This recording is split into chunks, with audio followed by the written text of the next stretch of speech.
আল্লাহও চায় আপনি আপনারা ছোট করেন। আল্লাহর এটা দেখতে বড্ড ভালো লাগে যে আমার বান্দা ছোট হয়ে থাকতে চায়। মান তাওয়াদা তারাফা, যে নিচে নামতেছে আল্লাহ টাইনা উঠায়, আর যে উঠতেছে আল্লাহ থাপ্পড় মেরে নিচে নামায়। কথা কন।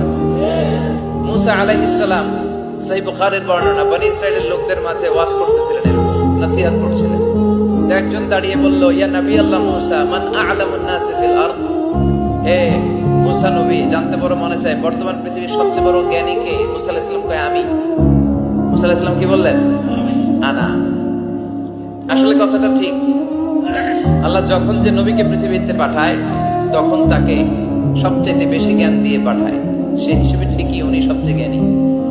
কিন্তু উনি এইভাবে নিজেকে সবচেয়ে বড় জ্ঞানী বলে দিবে, এটা আল্লাহর পছন্দ হয় না।